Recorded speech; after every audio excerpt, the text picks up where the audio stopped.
Perfect. Hello, hello. Welcome. Hare Krishna. Good to see everyone. This is See Through. It is a podcast with me, Achyuta Gopi. And I was thinking about the nature of podcasts the other day and how many people have wonderful guests and they have collaborations with so many kinds of speakers, etc. And here, my most wonderful guests are all of you. Every week, we get to come together and we read a little Krishna book. We get a little bit deeper into the personality of our dearmost friend. We kind of fulfill our growing obsession with Krishna. Because if there's one thing we know, it's that once we start fulfilling that obsession, it is one that keeps on giving. Usually, an obsession feels like something that takes away all of our mental faculties and all of our powers of discernment. But here, the more we get in touch with our wonderful obsession with Krishna, the more Krishna gives back to us. So that's what we're here for. We help see each other through the difficult moments, and we gain a little bit of transparent insight into our wonderful best friend by reading and being in Sangha with each other. So, I think that there will be some really lovely realizations. There's already a kind of a question coming in from YouTube. And because today's story can be a little bit short, where I'm going to read it from Garga Samhita, maybe I'll answer that question first. The question is, what do you do when you feel so suffocated and you feel as though you have no reciprocation from Krishna? This is something that none of us are foreign to. I think it is so comforting first to acknowledge that everyone at some point has felt this way. That we have been praying, we have been fasting, we may have been doing austerities and tapasya, and yet we feel as though we're chanting, meditating, doing all of the right things, but we still feel as though we get no reciprocation from Krishna. And I try to remind myself that what is needed in those moments is a little bit of change of perspective. I need to change my perspective. Am I thinking that my reciprocation means that Krishna will give me what I want? Am I thinking that my reciprocation means that Krishna will just show up in front of me and make all of the problems go away? Sometimes, am I thinking that my reciprocation is just Krishna's love? So I have to figure out first, what is the nature of the reciprocation that I'm looking for? And once I find out what is the nature of the reciprocation that I'm looking for, I'm much better able to communicate that both to Krishna and to myself. If I am just looking for Krishna to give me what I want, however I want it, I might be incredibly disappointed because I can only see such a limited view of Krishna's plan for me. I can't see the entire karmic conversation, and that is something which is essential. It is so essential to be able to see more of the karmic conversation than just our embodied souls can see. It's almost a little bit unfair to only see this small snippet of the karmic conversation and then expect Krishna to reciprocate with just what I can see. Krishna can see such a bigger picture. He sees where we have come from before this birth. He knows where we're going after it. And so he knows ultimately what is the absolute best for us when it comes to fulfilling these desires, which can feel insatiable. So it is not it's not an easy thing to think of. What happens when we feel no reciprocation from Krishna? Sometimes that is an us issue. Sometimes we think Krishna is ignoring us, but really, he's making sure, what is it that you really want? What is it that you really desire? And as you really want it and you really desire, is it actually best for you? Is it going to help your service? Is it going to help facilitate us getting closer to Krishna? Krishna says himself, and we'll find out later on within Krishna book. This is somewhere around the chapter in the 90s, like 89, 90, something like that. And Krishna says that many people don't like to worship him. They don't like to worship Lord Vishnu because Lord Vishnu gives you what you need. He gives you what is best for you. Sometimes what we are asking for might not always be the best for us, but it'll make us feel good in the moment. And sometimes Lord Vishnu says, I'm not obligated to give you that. I'm going to look out for your best interest ultimately, in the long run. And then he gives us what is best for us in the long run, which sometimes might not feel the best in the temporary moment. It's like taking medicine. We might be suffering from a really bad cold or a sinus infection like I was a few weeks ago. And the pain was just almost unbearable. And I went to the doctor, and the doctor gave me this medicine, and the medicine helped. It numbed my throat, which was incredibly inflamed and sore and couldn't speak. It numbed my throat. It helped with the pain, but it tasted horrendous. And it would only work after having this horrible tasting medicine in my, I like had to hold it in my mouth near my throat for like a few minutes. And so you just got to sit there with it tasting horrible.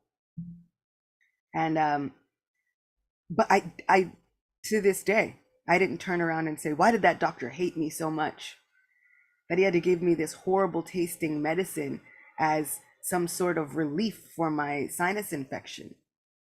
So in the same way, sometimes the cure for our ailment doesn't taste good in the moment, but that doesn't mean that we should turn around and blame Krishna. We shouldn't blame the physician. Sometimes the cure doesn't taste great in the beginning, but it does work. The holy name does work. Our chanting, our prayers, they do work. Why is it that sometimes it doesn't taste great in the moment? Why is it that sometimes chanting makes us feel like it brings out the worst in us before it can bring out the best in us? Because somehow chanting turns a mirror on us. And when we are looking through that mirror, we start to see really clearly. And if our eyes are cloudy and blurry and we need glasses and we can't really see, everything kind of just looks smoothed out.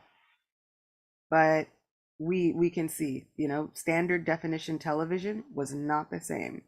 High definition television, you see every line, every wrinkle, every crevice, you see the pores and the textures of the skin. So this mirror is getting cleaned. The cleaner it gets, the clearer the images. The clearer the images, the more we see every line and wrinkle that our soul has gone through. So sometimes that chanting feels like it brings out the worst first, only because we are now looking at things realistically. But those fine lines and wrinkles on our souls do not disqualify us from Krishna's mercy. And that's one thing that I really, really love about Krishna. Yes, there are going to be 1,000 faults that we might see, but that's not the point. Krishna says, keep chanting, keep going, and you will begin to see, we'll begin to see the mark of Krishna's hand on our life, on our bodies, on our entire existence. So the key is, when we feel like we are not getting any reciprocation, the trick is to not give up. The trick is to not give up. And so our friend who asked this question is saying that all they want is Krishna's love and service, but they feel deprived. But there's always a way to serve. There's always a way to serve, even if it is The service is you come online and just read to your friends. Even if you think, I don't have any realizations to share, no problem. Srila Prabhupada has given us books and books of his own realizations, and all we have to do is recite them. There are so many benefits from reciting these pastimes, from reading these pastimes, and then facilitating others reading these pastimes. If we think that we are unable to serve or being deprived of service, we again have to look at our perspective. Where there is a will, there is a way. There are people who, if they really want something, they will never give up. We often see this in the case of people who fall in love. Sometimes somebody falls in love with someone, and no matter what the parents think, no matter what the families think, no matter what they think, no matter what a therapist thinks, they refuse to give up.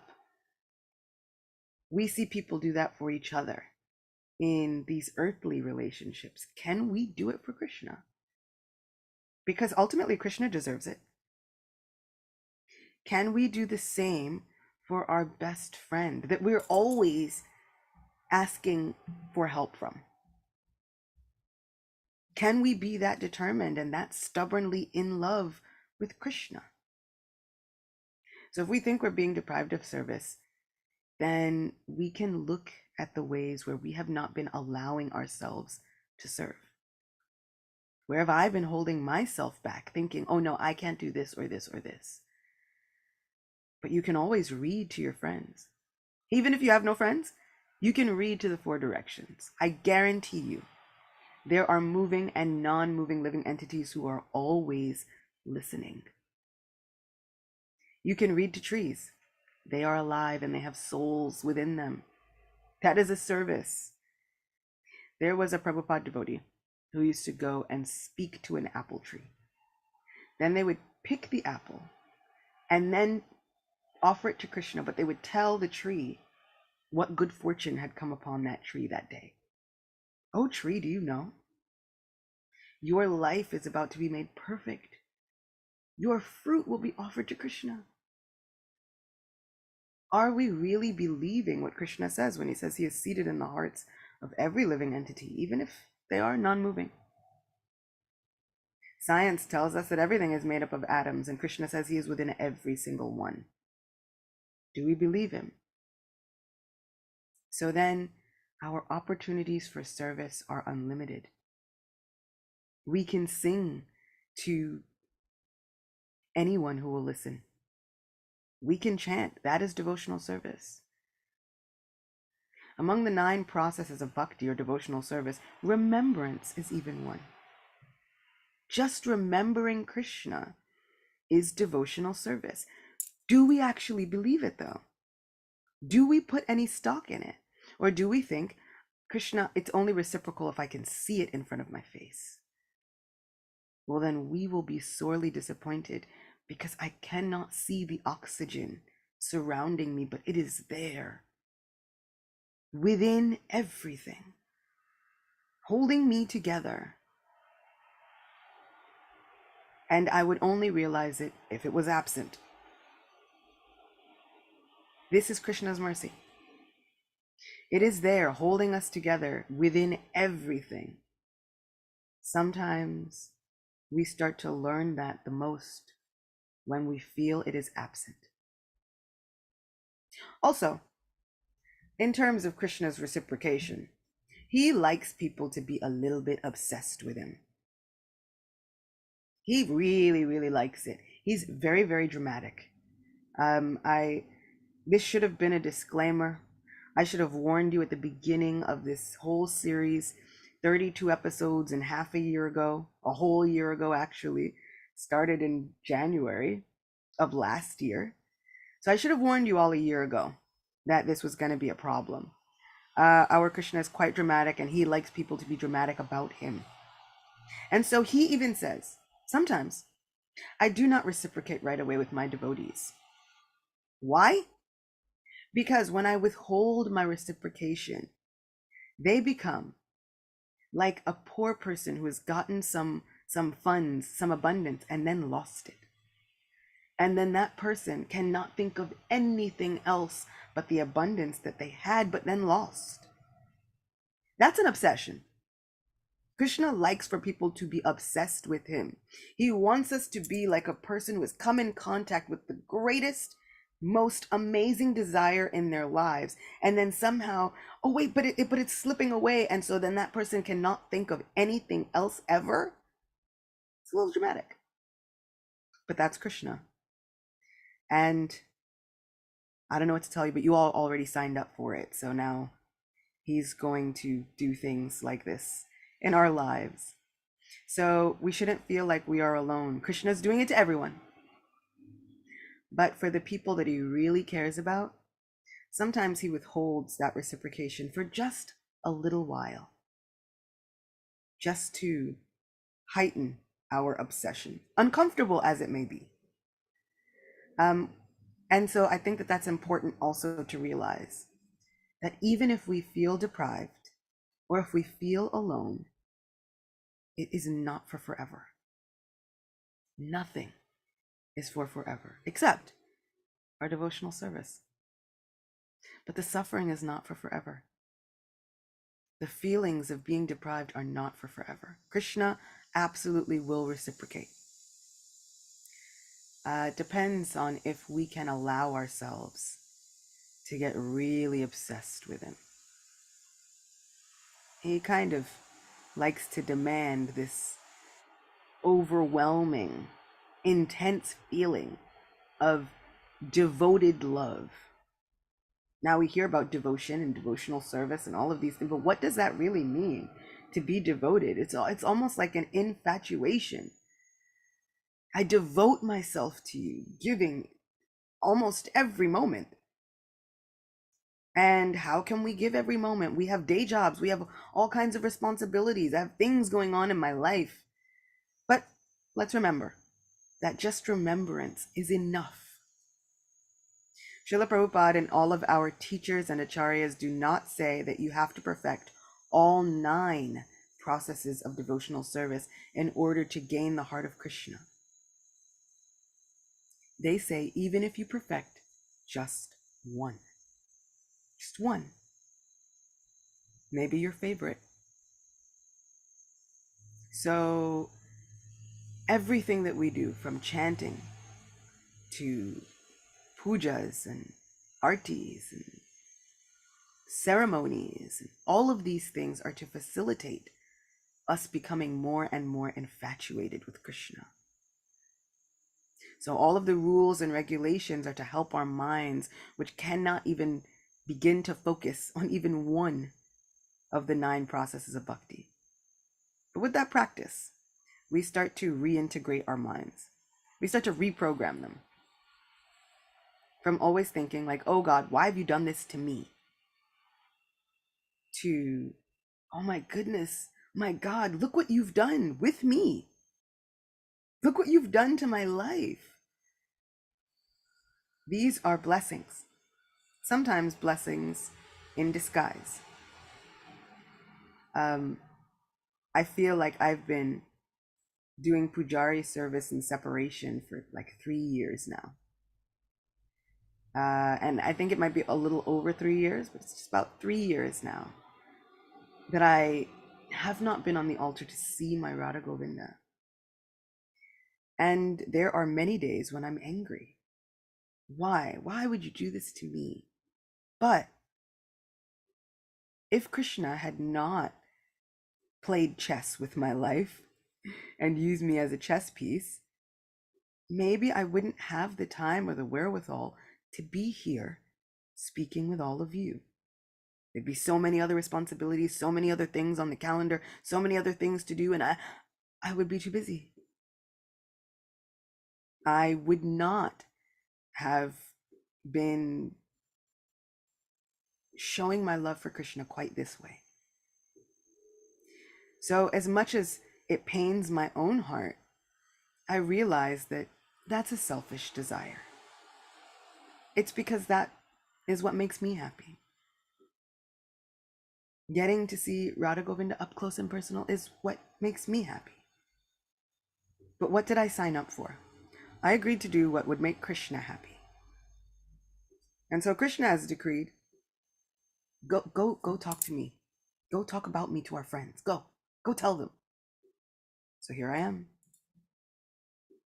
And some days it's through tears,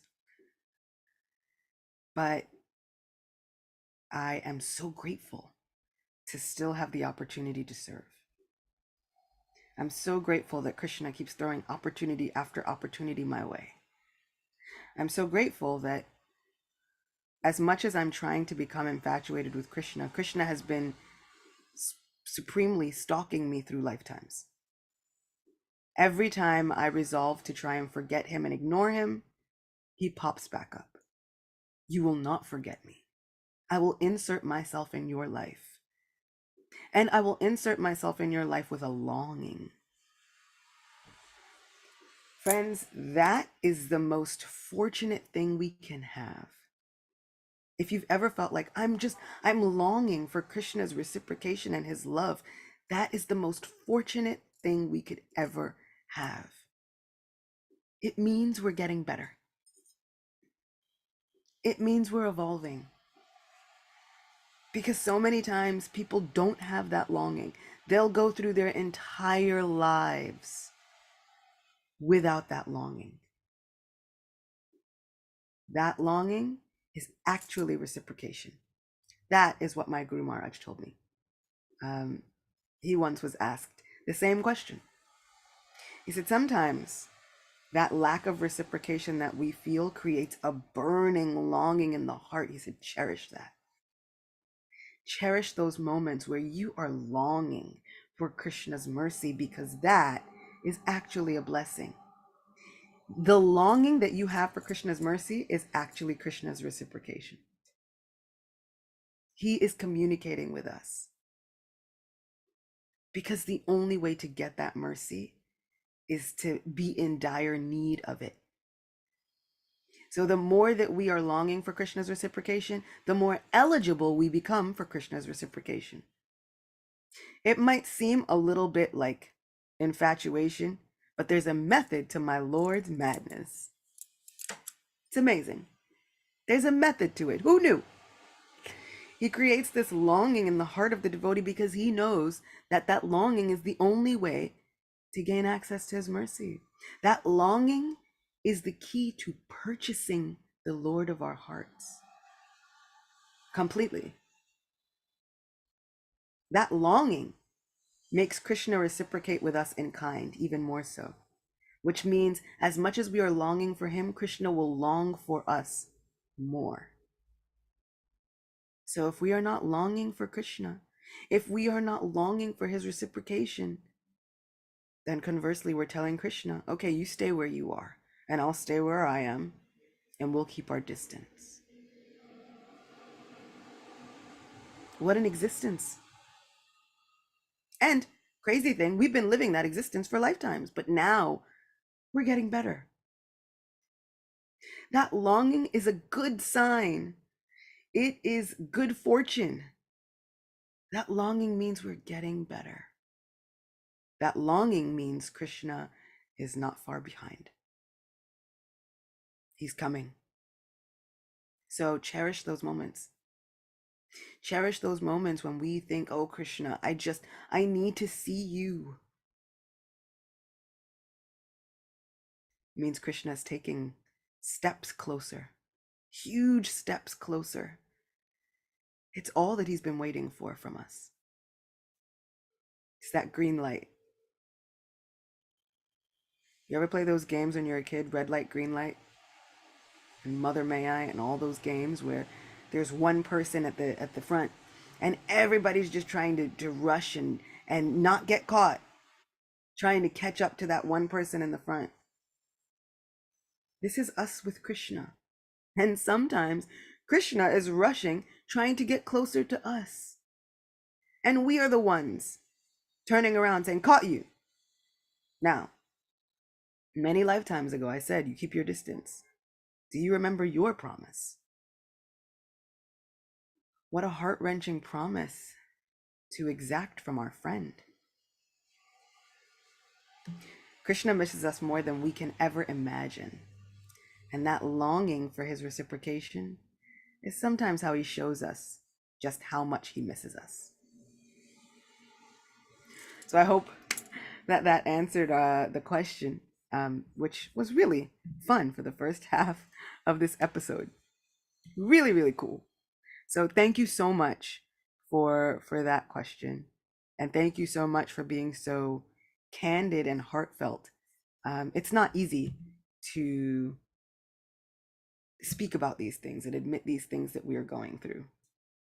So, the last time we were together, we read about Aghasura, this great snake demon that came to kill Krishna, but was himself instead killed. And I said, okay, today we will dive again into the story of Aghasura, but from the Garga Samhita. I really like Garga Samhita, as I've said before, because it gives so many fun details. And as I've heard, love is in the details. So I'm a person who really loves finding out new details about all of these pastimes because I honestly, really, truly believe that love is hidden in every single detail. So we will dive into this beautiful story from Garga Samhita and see what fun facts are available for us.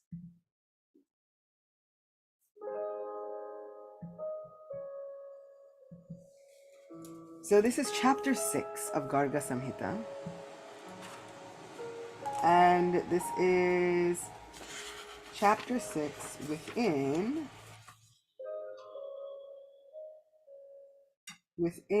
the Vrindavan Kand, of course. So now we get to travel back into Vrindavan. We take our weekly pilgrimage to Vrindavan. And it really is as simple as this. In our minds, no matter where we are on the planet, we can travel to Vrindavan.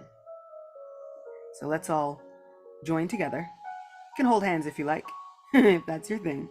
And we can all go on pilgrimage to Sri Vrindavan Dham. Ki Jai.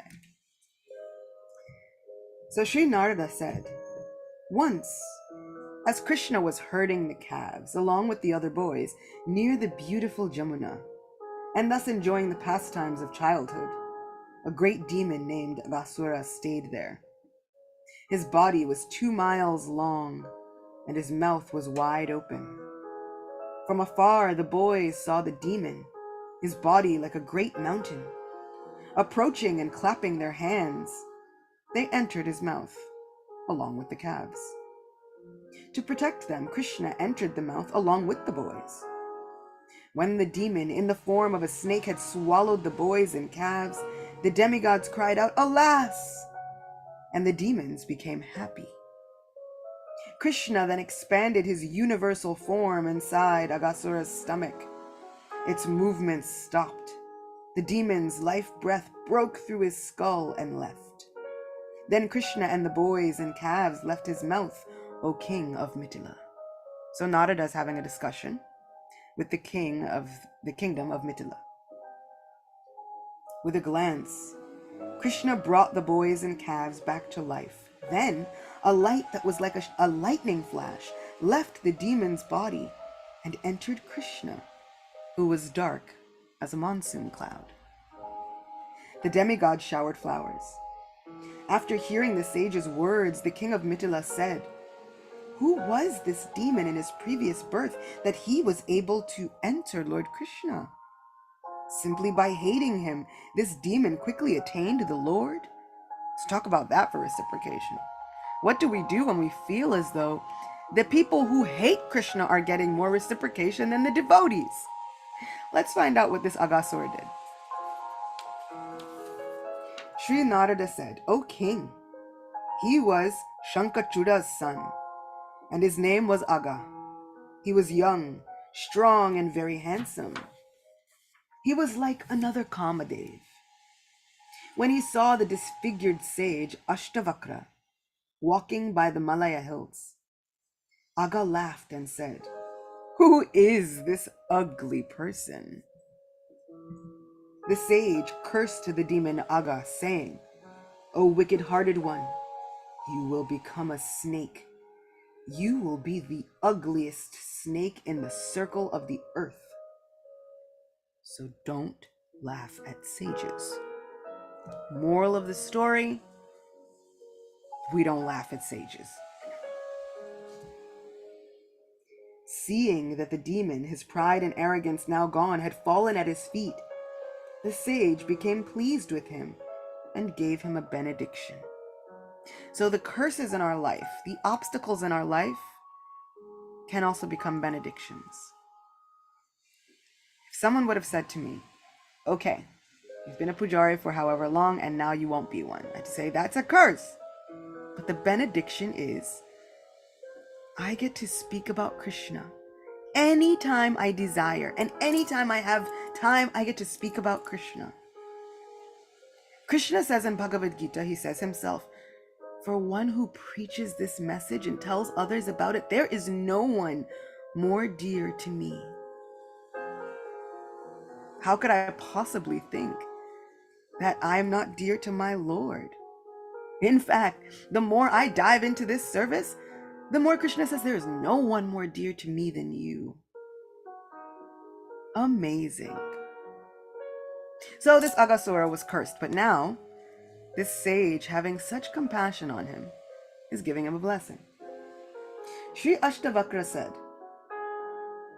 Sri Krishna, who is more handsome than many millions of Kamadevs, will enter your stomach. Talk about Ma Prasad. Then you will be freed from having a snake's form. Sri Narada said, by Ashtavakra's curse, Aghasura became a snake, and by Ashtavakra's blessing, he attained a liberation even the demigods cannot hope to achieve. By hearing how in only a few days Krishna had been rescued from Vatsasura, Bakasura's beak, and now Aghasura, Yashoda became filled with fear. So one thing that I want to ask us for this week is maybe we can journal about a time in our lives where we thought there was such an obstacle or something that was a curse, but it actually turned out to be a huge blessing. Let's reflect on a time when Krishna showed up for us that way, because that is reciprocation. Krishna was hiding there behind the different folds and ripples in our lives. We think there are waves that come to stop us, but Krishna is hidden there in those waves, waiting to help us surf to the next blessing. Amazing. So Yashoda, now filled with fear, called together Kalavati, Rohini, and the most important Gopas and Gopis, the Gopa king Vrishabhanu, Braja's king Nanda, the 9 Upanandas, the Nandas, the Vrishabhanus, and the various leaders of Braj. Yashoda spoke to them all. Sri Yashoda said, what shall I do? Where shall I go? How will I be happy? Moment after moment, many calamities have befallen my son. First we left Mahavan and came to Vrindavan. If we leave Vrindavan, what safe country where there will be no fearful calamities could we go? Please tell me. When he plays, my restless boy goes far away. All the boys are restless. I am not the only one to say that. Powerful and sharp-beaked Bakasura swallowed my boy. Somehow he was rescued. Another day, Aghasura swallowed my boy and all the other boys. When he tried to kill my boy, Vatsasura was himself killed by his own fate. Now I do not allow my boy to go outside to care for the calves. And you imagine he's grounded because too many demons tried to kill him. That's what he gets for trying to be a hero. Sri Narada said, glancing at Yashoda as she spoke these words and wept, Nanda, who was the best of the pious and who understood the true meaning of religion, spoke to her. He comforted her by repeating the words of Gargamuni. Nanda Maharaj said, O Yashoda, you have completely forgotten Gargamuni's words. The words of the Brahmanas are always true. They are never untrue. Therefore, charity should be given. That will dispel all calamities. There has never been, nor will there ever be, a source of good fortune better than giving charity. Sri Narada said, O king, On behalf of her boy and Balaram, Yashoda gave to the Brahmins great wealth, 7 kinds of precious jewels, and even her own ornaments. Nanda gave in charity 10,000 bulls. 10,000 bulls. Imagine having 10,000 bulls to spare. And then having more still. 100,000 beautiful cows. And 200,000 baras of grain. I think 1 bara is something like equal to 8 pounds. But I have to look that up again. I have to look up how much is 1 bara. We'll find that out though. I'll let you know. But 200,000 baras of grain. This was agriculture in the time of Sri Krishna. We think of people who live on a farm. Well, we don't think about a farm like this. We think, rustic, all the things. These people had emeralds in their barns for the animals. Their pitchers that they would collect milk in were made of gold.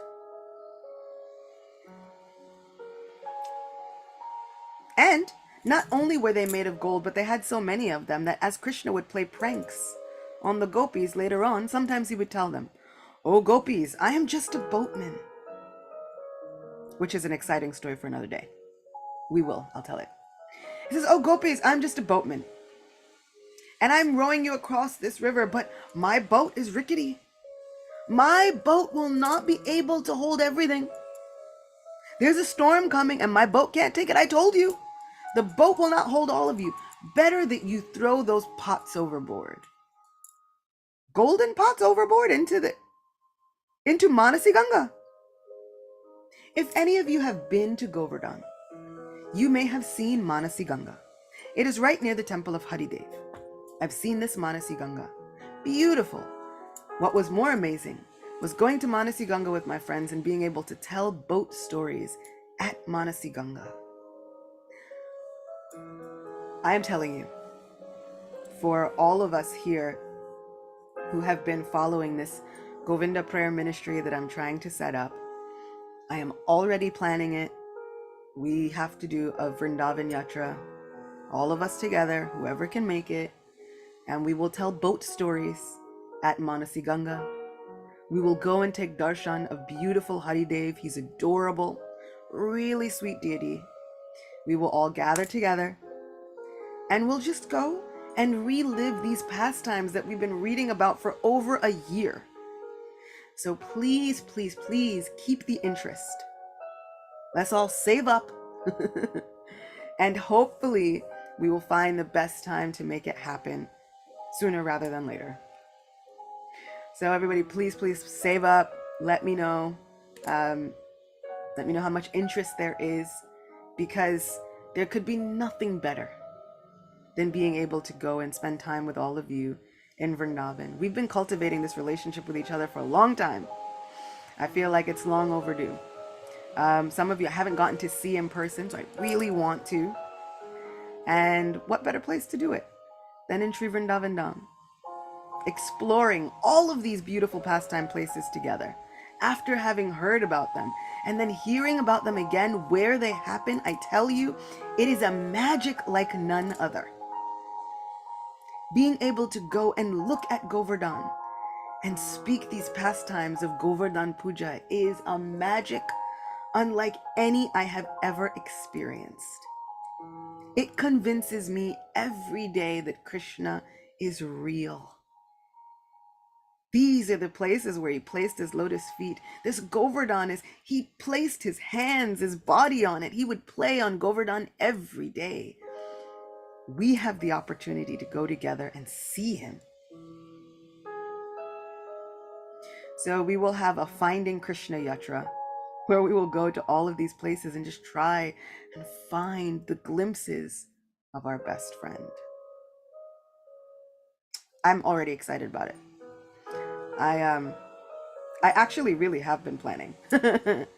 I've got lots of great ideas, and Krishna has lovingly given so many resources So I pray that we can all come together to make it happen. Man, someone is saying Kartik 2023, but Kartik's a really intense time.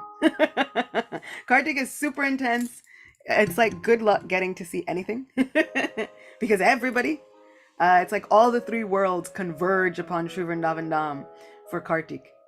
So sometimes it's almost better to go on the off season and you have the deities all to yourself. I went during one of the hottest times of the year, but the blessing was that in all of the temples, I could just speak to the deity. There was no one pushing me to take quick darshan. No one pushing me to get in, get out, quick, go, do whatever you have to do. Just encouraging me, spend some time, because there was no one else there. So I would really like to go at a time when there aren't as many people there and we can just soak up all of Vrindavan for ourselves. Imagine that gift. So there might be some things that we have to sacrifice in terms of comfort, but in the long run, it makes for such an amazing trip. So I'm gonna try and see how we can organize it. Maybe going right after Kartik would be a really wonderful thing. The weather is easier to deal with. And a lot of our wonderful acharyas and teachers and spiritual advisors that we trust are sometimes still in Vrindavan. And so what I would really like is not only to have you hear from me, but to hear from them. So maybe just after Kartik would be a really nice time to be able to go on a little energizing yatra. So I would look forward to exploring Vrindavan with all of you in our bare feet or with socks, whatever you like. You know, we're gonna make it happen, where we can all have no shame and roll in the dust of Braj. It sounds like what? But it actually is a moment where if you throw off all feelings of being an adult and you kind of just surrender to it, it is the best experience ever. It's really freeing. It feels like all this time I've had to be an adult with responsibilities and I've had to act responsibly and I've had to hold up this image of, I don't know, but the minute you give it all up, you think, okay, I'm gonna go out on this limb and just give my heart the pure joy of literally rolling in the dust of Giriraj, of Govardhan. There's something that happens. It's like you unlock a new level in the video game of life. And it's like a little achievement unlocked. So my hope is that we can all follow in the footsteps of every spiritual teacher we've ever had, including the wife of Lord Nityananda, Janava Devi. When she got to Vrindavan, she was so excited that she first got down and paid her obeisances, touching her head to the beautiful soil of Vrindavan Dham, and then she began to roll in the dust of Braj. Sri Chaitanya Mahaprabhu, when he arrived in Vrindavan, he rolled in the dust of Braj. There is something mystical to this rolling in the dust business. We're going to figure it out. We're going to go. We're going to give up all of our adultness. We're going to high-five each other. You can have somebody keep a lookout, you know, whatever, in case you're feeling a little shy, no problem. But we are going to roll in the dust of Braj. And we are going to take that feeling with us for the rest of our lives. And then we are going to come back home re-energized and ready to accept Krishna's miracles. They say the words of the Brahmins can never be untrue. It's a lot of pressure on us Brahmins. And I feel as though my spiritual master and Srila Prabhupada have done something unprecedented. They allowed women to be Brahmins outright. So from this one Brahmani, very humble, unqualified Brahmani, who Krishna has somehow qualified because he likes to let his devotees play dress up, I can tell you that it brings miracles. And those miracles will continue flowing no matter where we are. And so one of our friends in our Patreon Zoom room is saying that their husband actually just reached Vrindavan 30 minutes ago. So as we were reading about Vrindavan, they also reached Vrindavan. We are also in Vrindavan. Sometimes it gets a little difficult to see when we look out and we see the snow or the rain or the fog of wherever we are. But I like to look out, and winter weather in New York can be quite foggy. Whenever it is foggy like that, I remind myself that this is what it looks like in Brudge. Brudge winters are filled with fog. It's actually a little dangerous because the fog is so dense you can't see anything. It leads to a lot of vehicle crashes. But just that fog, I look out the window and I think, this is a Brudge winter. Anything can remind us of Vrindavan.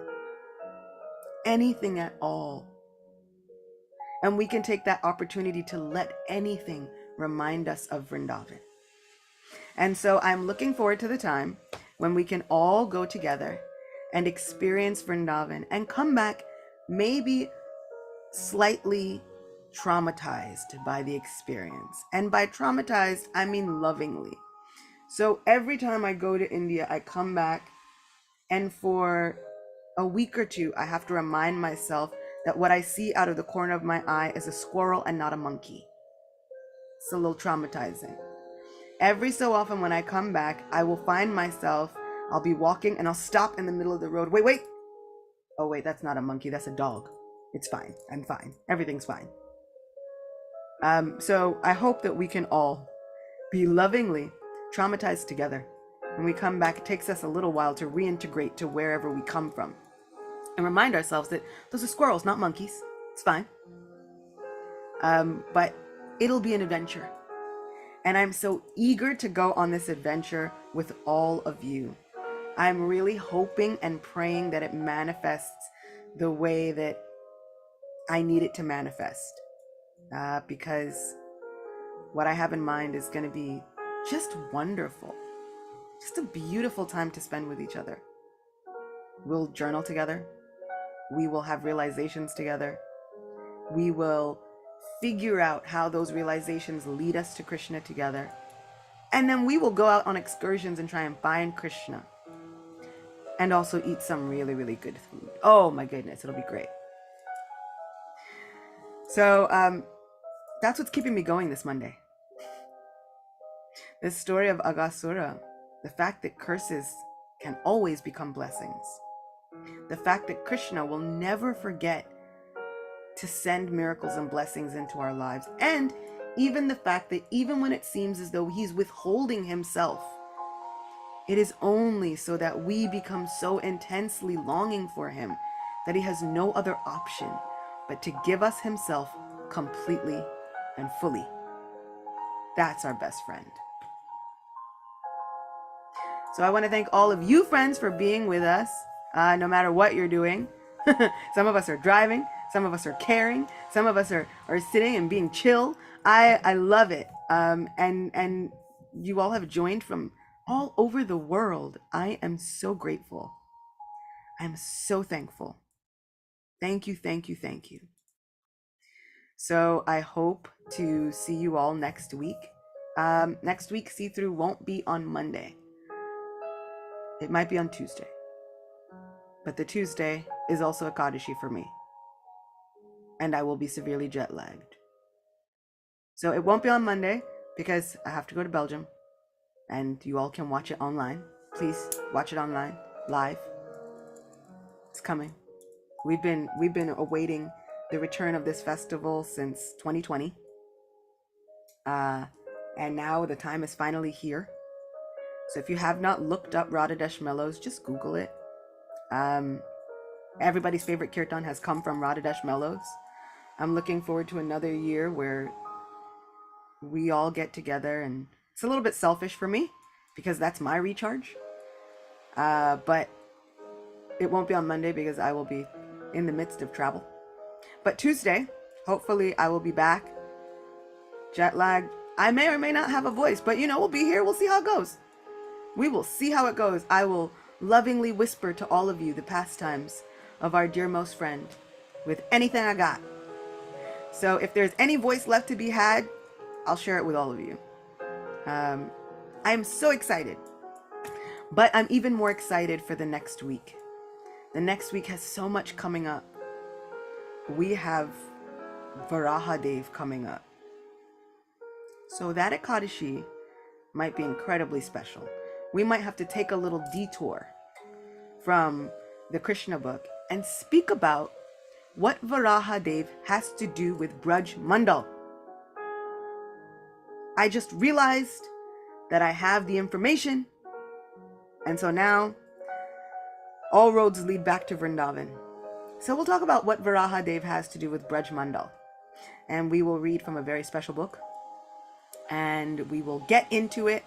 Until such time, I'll be rereading to brush up on the pastime myself, but I can't wait to come back and share with you all.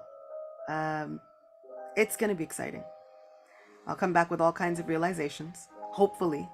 Not like the bad kind, like I realized that Krishna doesn't love me at all, guys. I went to the festival and came back and my life is over. But no, I'll hopefully come back renewed and reinvigorated. And I'll see you all next week. Until then, feel free to reach out. Send me a message. Let me know what you think. Let me know how you feel. Let me know about those obstacles that have turned into the greatest blessings in your life so that I don't feel like it's just me. And until then, we'll keep each other connected and we'll help see each other through it. I love you all. Shri Radha Govinda Dev ki jai. Shri Vrindavan Dham ki jai. Grantaraj Srimad Bhagavatam ki jai. Krishna book ki jai.